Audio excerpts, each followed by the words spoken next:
자, 첫 번째 썰 한번 가보도록 하겠습니다. 시청자 사연이고 옥타비우스님께서 사연을 보내주셨습니다.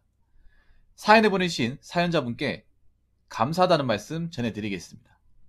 사연 보내셔서 정말 감사합니다. 아무에게도 말하지 못한 비밀 인생이 가장 힘들었을 때, 비밀 인생이 아니라, 자, 비밀 인생, 내가 가장 힘들었을 때, 이분 맞춤법이 정말 안 되네요. 계속 읽겠습니다. 붕어 형님, 친구 중 부분적으로 알지만 전체적으로 아는 애들도 드무니 잘 봐주세요. 연도는 대부분 맞을 거고 월은 다서 한두 달은 차이가 있을 수 있습니다. 오타가 있고 분위기를 처지게 만들 수도 있으니 양해 바랍니다. 중학교 거창, 고등학교 안동, 대학 구미. 1번 가난했던 중학생 시절 2001년 5월 저희 학교는 이때 급식이 안 나왔어요.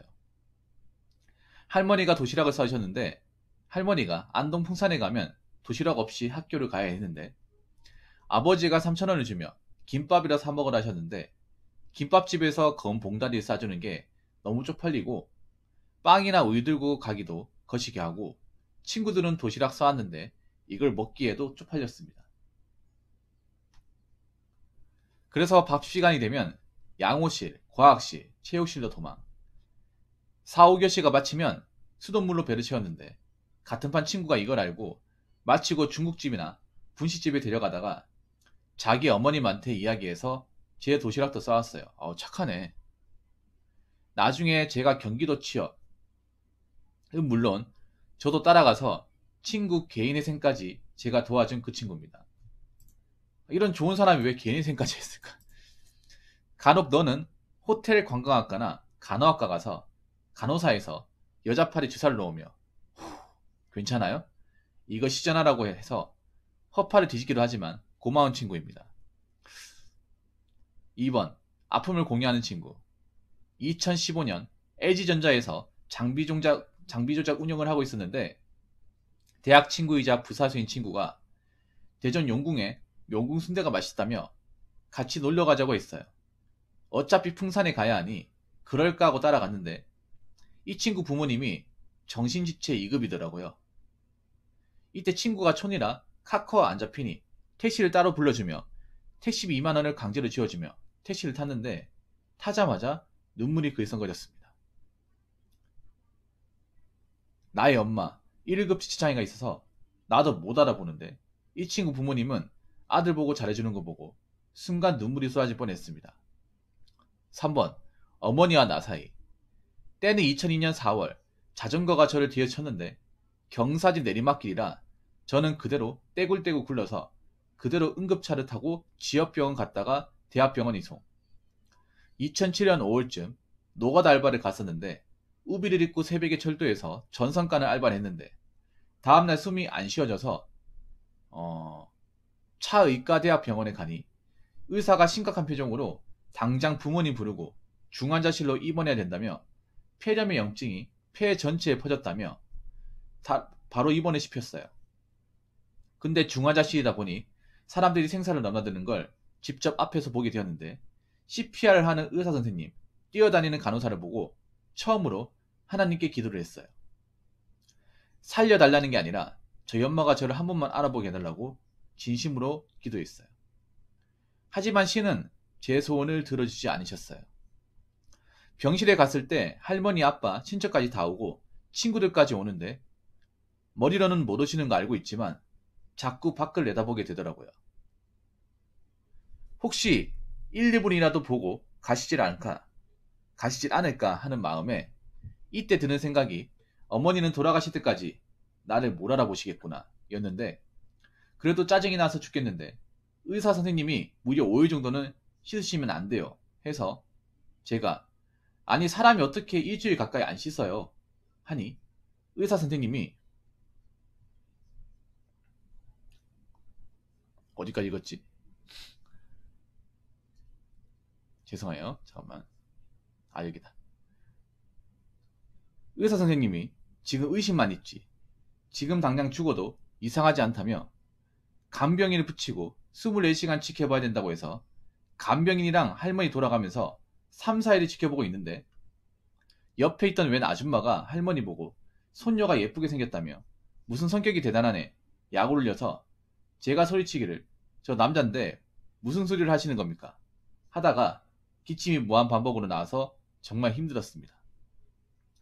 퇴원 후 몸은 정상으로 돌아왔고 사회생활도 그럭저럭 하는데 왜 나는 자꾸 힘들까? 왜 나는 평범하지 못할까? 고민을 하다가 신경정신과를 최근 간 적이 있는데 의료 장비로 검사하고 작성하고 MBTI 성격 검사도 하고 이때 저 성향이 INFJ라는 거 처음 함. 이걸 인프제라고 하죠. 인프제. 2시간 만에 의사 선생님을 만나서 30분 이상 제 말을 들어주더니 남자 의사 선생님이었는데 선생님이 말문을 여기를 INFJ는 전세계 1%밖에 없는 성격이라며 저보고 그건 본인 잘못이 아닙니다.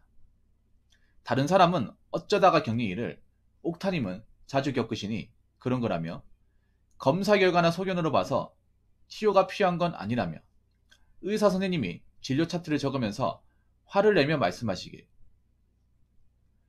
아니 사람이 사람한테 왜 저러지라면서 마스크랑 벙어리 모자를 쓰고 다녀보세요 라고 말을 하시며 의사 선생님이 인생을 살다가 지치거나 힘든 일이 있으면 언제든지 우리 병원이 열려 있으니 언제든 오세요.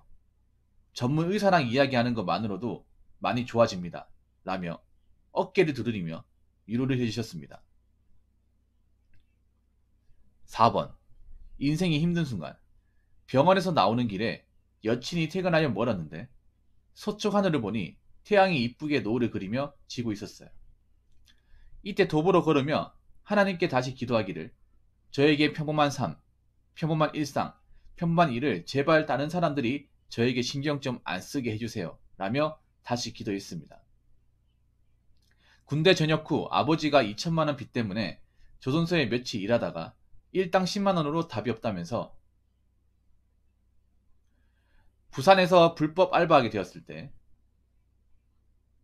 이게 걸려서 사촌 형한테 해운대 앞바다로 끌려가 사내 자식이 어디 할 일이 없어서 그런 일을 하냐면서 뒤지게 맞았을 때 사촌 누나가 명절 때 잠깐만 죄송합니다. 사촌 누나가 명절 때 입방정을 털어 가족한테 들통이 났을 때 이것 때문에 제 앞에서 고기를 못 드시고 본인의 무능력을 한탄하시는 아버지. 사람들이 저의 겉모습만 보고 남의 속도 모르면서 아무 걱정 없이 살았다고 함부로 평가할 때 상하는 가정의 할머니가 알츠하이머로 저를 알아보지 못하셨을 때 지금 이 순간 돌아가신 할머니가 생각날 때 직장에서 당한 성희롱 때문에 자살하려 인동대교 갔다가 저만 보는 아버지 때문에 그냥 돌아왔을 때 그 순간보다 지금의 이 순간순간이 너무 힘듭니다.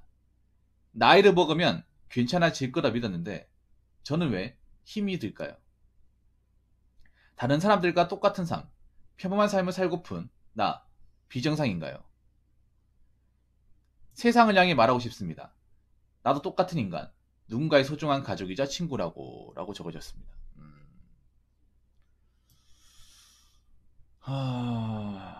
아니 왜 갑자기 이런 생각이 있어요? 갑자기? 오늘 아파가지고. 근데 저런 외모를 가지신 분이 저런 얘기를 하니까 좀 이해가 안 되네요. 근데 님이랑 약간 비슷한 아이덴티티를 가진 분이 있어요. 예전에. 지금 안 들어오시는데 우리 그 탄도왕님이라고 있어요. 탄도왕님. 약간 그분하고 좀 비슷한 것 같아. 그분하고. 그분도 남자분이 굉장히 가녀리거든요. 그분도 여자한테 인기가 많거든요. 약간 비슷한 것 같아. 가녀리면서 약간 인기 많으신 분들이 이런 성향을 가지고 있네. 그분도 약간 가정이 불우했거든요.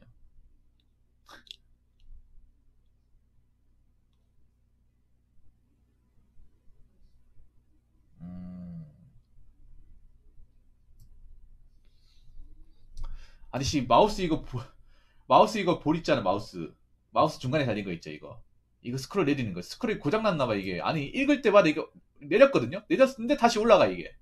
그래서 내가 아까 중간에 읽다 헤맸죠. 이 헤맨 이유가 이 마우스 스크롤이 분명히 내렸거든. 내렸는데 내렸다 같이 올라가 이렇게. 그래서 내가 읽다가 중간에 끊겨버려. 아이씨 스크롤 뽑아버리라 진짜. 아까 얘기는 안 했는데 이거 며칠 전부터 말썽이네 이거. 아니, 스크롤이 올렸잖아. 내려갔잖아. 내려갔는데 갑자기 올라. 그래서 일단 갑자기 끊겨버려 이게. 그래서 그냥 이렇게 눌러야겠네. 이게 낫겠네, 맞네. 이게 낫겠네. 이걸 해야겠다, 이걸로. 감사합니다, 해다님. 왜 스크롤이 이러지, 스크롤이? 이것도 지금 스크롤 이거 좀 이상하네. 지금 보시면 내렸는데 다시 올라가죠. 스크롤 마탱이 간 것 같은데, 이거. 스크롤이 이렇게 쉽게 고장난다고? 산지 얼마 안 됐는데. 아무튼. 야, 스크롤이 말썽인 건 진짜 처음이네.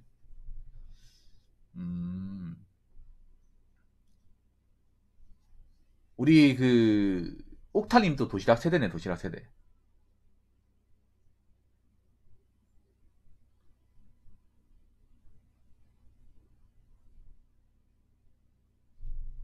그래도 시골 애들이 착하네요. 시골에 자란 친구들이. 도시는 이런 거 안 봐주는데.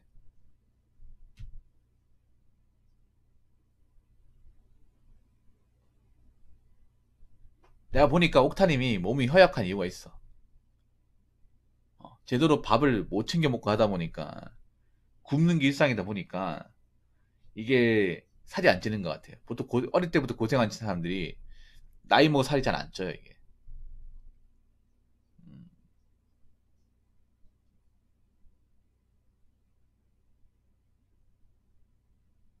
아픔을 공유하는 친구. 음.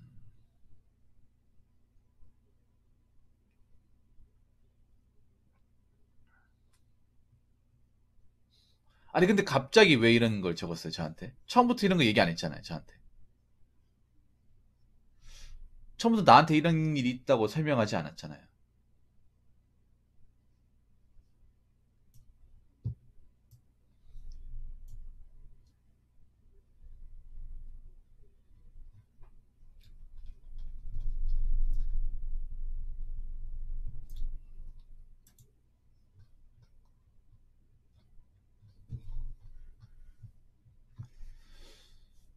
저기 갑자기 이런 얘기 들으니까 좀 당황스럽긴 하네요.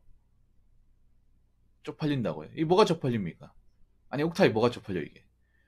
쪽팔려야 지었잖아요. 아니, 30대 중반이잖아.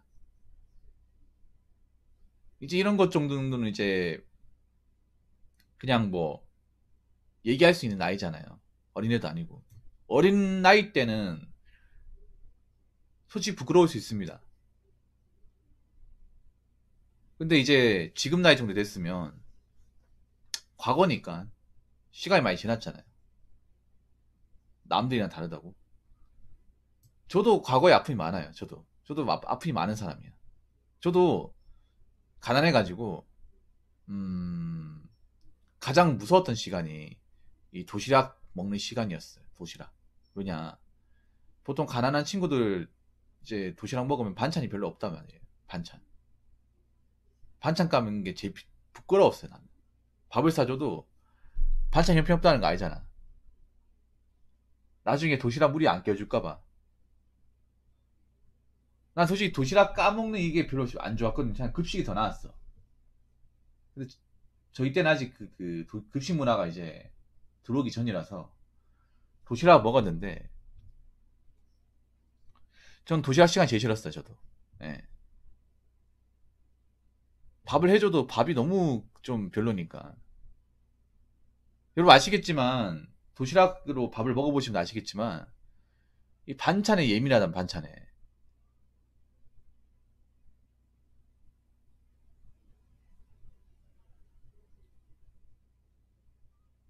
저도 혼자 먹었어요. 혼자. 예. 저는 많을 정도 없었습니다. 뭐씨 우엉 같은 거 사줬어. 우엉. 무슨 무슨 자연식도 아니고 뭐 어 내가 무슨 베지테리안도 아니고 우엉만 들어간 줄 됐어 밥에. 어떻게 까 이걸?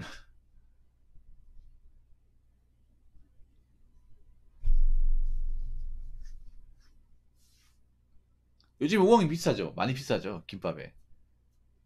우엉이 요즘 부르는 게 값이지. 근데 그때는 우엉 반찬에 차마 깔 수가 없었어 이거를.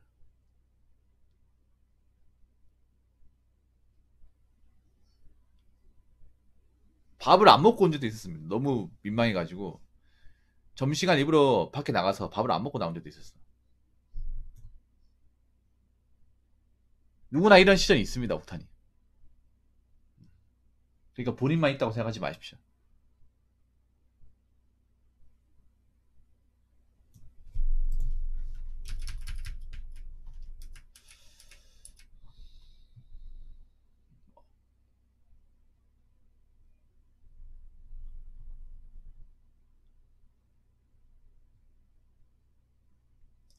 내가 보니까 그런 것 같아. 이게 옥타님의 어떤 그런 고민이 뭐냐면, 그러니까 어릴 적 그 아픔이나 어떤 그런 힘든 점들이 이게 조금만 본인이 힘들어져도 다시 머릿속에 그려지나 봐요. 보통 사람이라는 게 그렇거든. 어릴 때 아무리 뭐 상처가 있다거나 뭐 괴로운 게 있어도 시간이 지나고 나면 좀 희석이 되거든요. 근데 옥타님은 그게 잘 안 되나 보다. 그게 많이 안 되나 보다.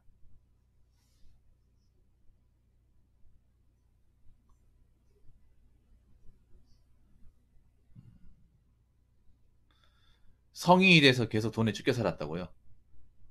아, 그래서 돈에 쫓겨 살다 보니까 오타를 밥 먹듯이 치는구나. 예, 오타 맞춤법을 까먹었나 보네요. 돈에 쫓겨 살다 보니까. 돈만 쫓다 보니까, 어, 자무 능력은 그냥 뭐, 개나 저보래 해본다 한다 보네. 저희가 읽다가도 오타가 너무 심해서 제가 일부러 이제 문맥에 맞게 읽어드렸거든요. 본인 알고 계실지 모르겠지만. 뭐, 그럴 수 있어요. 돈에 쫓겨 살다 보니까 정작 이제 글 쓰는 거는 그냥 뭐, 알아서 하시오. 부형 알아서 하시죠, 뭐. 약간 이런 느낌이네요.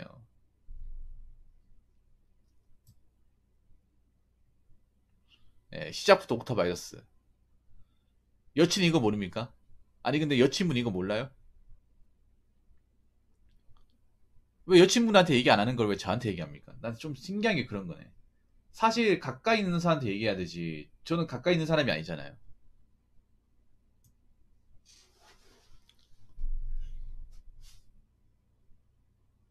같이 사는 사람한테 얘기해야 되는 거 아닌가?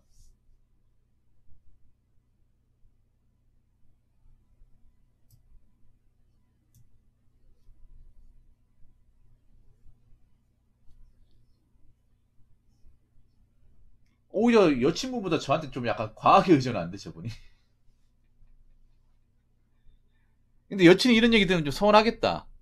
바로 옆에 있는 사람인데. 아니면 그런 거 아니에요? 여친한테 얘기해봤자 해결이 안 될 것 같아서 그런 거 아니야? 여친한테 얘기해도 이런 거 못 받아들일 것 같아가지고. 왜냐하면 그 친구는 좀 유복한 환경에 자라다 보니까 환경 자체가 좀 다르다 보니까 왠지 이런 얘기 해봤자 그 친구는 뭔가 공감을 안 해줄 것 같아. 왜냐? 나는 힘든 환경에서 자란 사람이고 그 친구는 좀 하고 싶은 거 마음대로 하고 자랐고. 근데 이거 그 봐야 되거든요. 옥타님, 근데 결혼할 때 환경이 차이가 너무 많이 나면 이거 문제가 될 가능성이 큽니다. 왜 어른들이 그런 얘기 하죠? 결혼은 비슷한 사람끼리 해라. 근데 그거 틀린 말이 아니에요.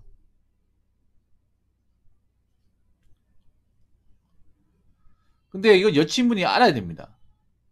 울고불고 난리 나도 알아야 됩니다. 어차피 알게 될 수밖에 없잖아요, 이게.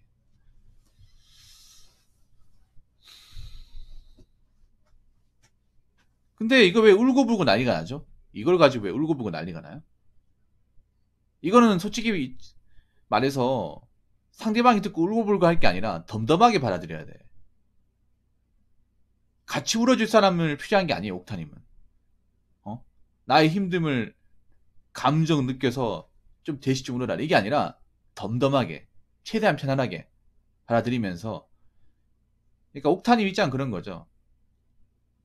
나 말고도 이런 힘든 경험을 한 사람이 있을까? 근데 옥타님, 있어요. 많아요. 많은데, 단지 사람들이 그런 걸 얘기 안 할 뿐입니다. 저도 많아요. 옥타님 못지않아. 많은데, 이제 그런 거 얘기할 시기는 지났어요. 나이를 먹었잖아요. 나이를 먹어가면서 성숙하고, 나보다 더 심한 사람도 만나고 이런저런 경험도 하면서 이제 극복이 되는 거죠. 아, 나만 이렇게 좀 열악한 환경에서 자란 것은 아니구나.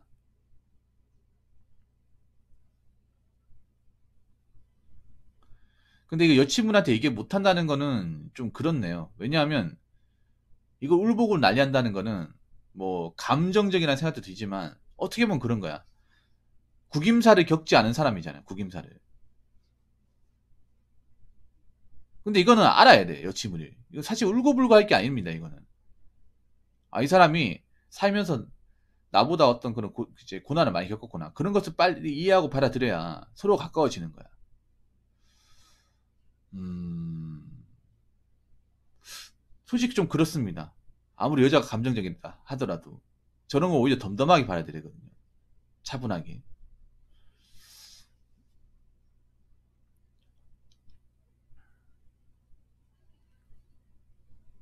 그러면 어떡할 거예요? 나중에 여친분이 알게 되기를 바랄 겁니까? 아니면 본인이 먼저 얘기할 거예요? 어차피 알긴 알아야 될 거 아니에요. 제가 봤을 때 그런 거네. 이런 얘기를 여친분한테 함부로 하지 못한다는 거는 평소에 여친분이 감정적인 어떤 성향을 많이 보였다는 거네. 감정기입이 심하다는 얘기네요. 아...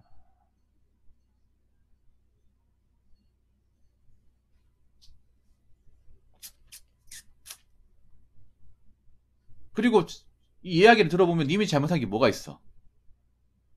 잘못한 것도 아닌데 왜 이런 얘기를 눈치를 봐면서 해야 돼요? 나 그게 이해가 안 되네요. 내가 누구한테 뭐 누를 범한 게 아니잖아. 내가 그냥 뭐 그동안 남들보다 힘든 환경에 자랐다. 근데 그런 것들이 좀 나이가 먹어 쉽게 잊혀지지가 않는다.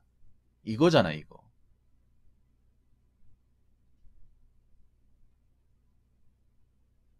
그리고 옥타님, 저는 이렇게 생각합니다.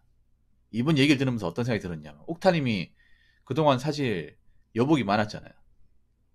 근데 그런 여자들도 내가 이런 얘기를 하니까 별로 그렇게 공감해주지 않더라. 라는 것이 좀 그동안의 경험으로 많이 쌓인 것 같아. 제가 유추해봤을 때. 내가 그동안 만났던 여자들한테 이런 얘기 해도 걔네들은 자기가 그런 경험을 한 적이 없다 보니까 공감을 안 해주더라. 별로 그렇게 내가 좀 안 했다고요. 음... 근데 이런 얘기는 해야 됩니다. 해야 돼요. 내가 잘못한 게 아니잖아. 사람이 속에 있는 얘기는 정말 내가 그래도 의지할 수 있는 사람한테 해야 돼요.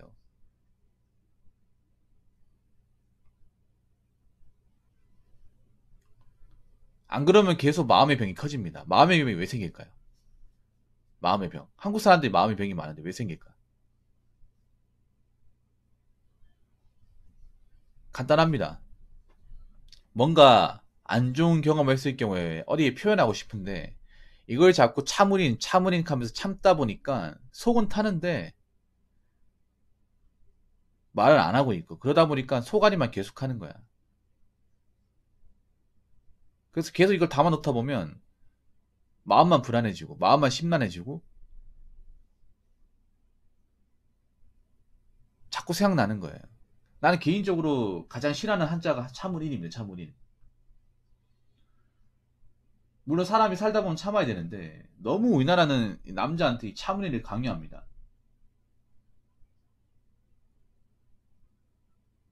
그 참아야 될 게 있고 바로바로 풀어야 될 게 있습니다. 이런 거는 바로바로 풀어야 돼.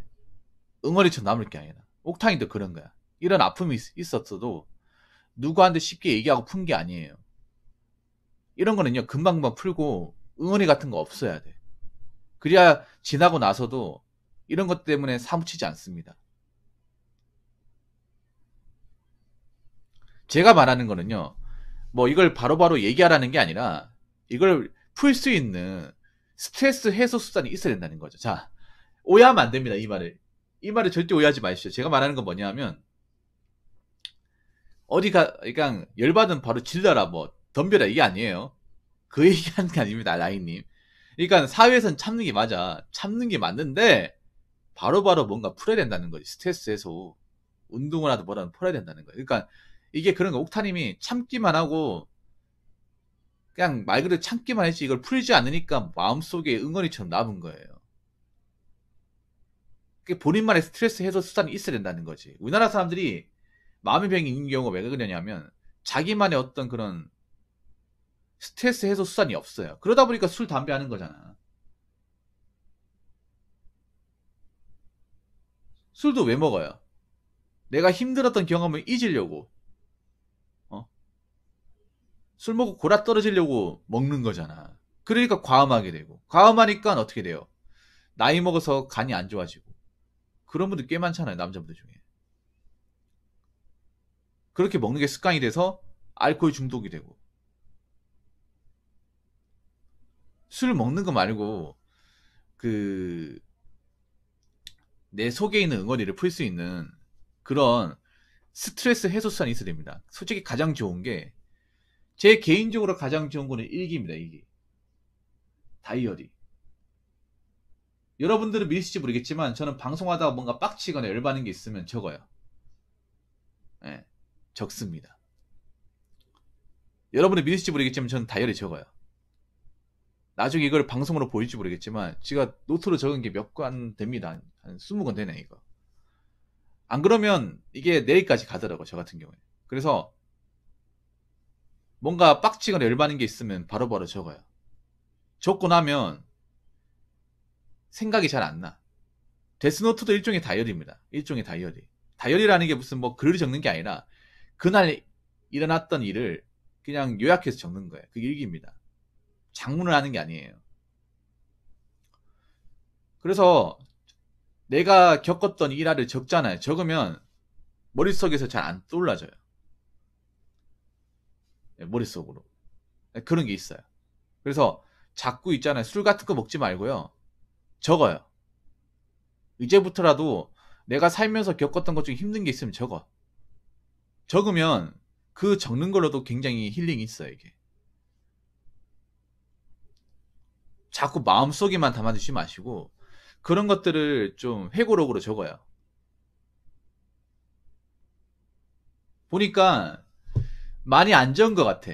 많이 안 적으니까 이렇게 오타나 문맥이 안 맞죠. 이게 내가 봤을 때는 맨 처음에는 이 사람이 뭐 스마트폰으로 적나 보나 라고 생각했는데 근데 스마트폰으로 저한테 보내주신 분도 웬만하면 오타나 문맥이 맞거든요. 근데 이분은 글을 적어본 적이 별로 없어. 그러니까 글이 두서가 없잖아요. 그러니까 딱 보면 압니다. 이 사람은 평소에 펜을 잡았는지 안 잡았는지 대반이야. 이건 안 잡았어. 아예 안 잡았어. 이분은 그냥 평소에 뭐 이력서 적거나 소리에 서명하는 거 아니면 펜을 안 잡습니다. 아예 안 잡아요. 안 잡다가 저한테 얘기하다 보니까 뭔가 얘기해야 되는데 하고 싶은 거를 막 적다 보니까 두서가 없는 거야. 맞춤법부터 안 맞고. 평소에 맞춤법 검사 같은 것도 안 할 거 아니야.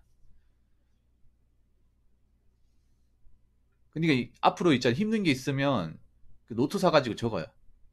노트 사가지고.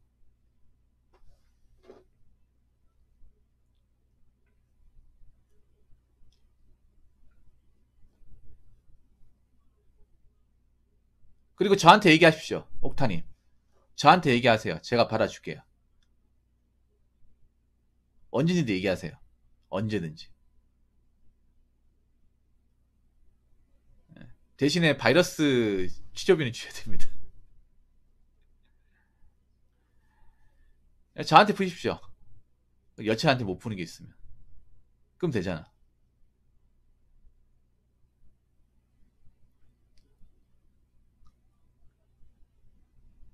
앞으로 그렇게 하시면 될 거 아닙니까?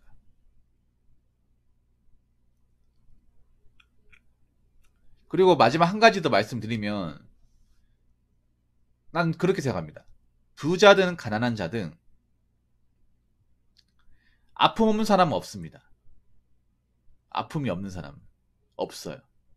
아픔은 다 있습니다. 단지 그 차이입니다. 그 아픔을 잘 극복해서 잘 아물어서 나이 먹고 나서도 그게 살면서 뭔가 생각이 안 나게 하는 거. 그거는 본인한테 달린 겁니다. 본인한테. 평소에 억울한 게 있으면 바로바로 푸는 습관을 가지십시오. 바로바로 뭔가 적어서 이겨낸다거나 아니 누구한테 얘기해서 좀 덜어내는 거. 그런 연습을 계속 하다 보면 이런 것도 작아져요. 완전히 없어지기는 힘들겠지만 조금씩 약해질 겁니다. 그래서 자꾸 이렇게 적고 누군가에게 표현하는 습관을 가지면 이것 때문에 힘들거나 괴롭거나 하는 일은 없어질 겁니다. 여기 보면 그런 말 있잖아요. 여기 보면 의사분이 그런 말 했잖아요. 보면 어떤 말 있습니까?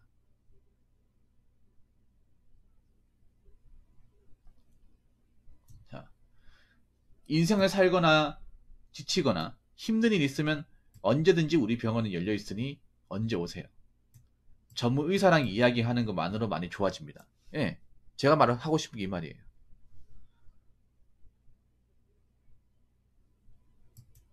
어떻게 보면 제가 의사분의 의중을 맞췄네요. 너무 담아두지 마시라고요.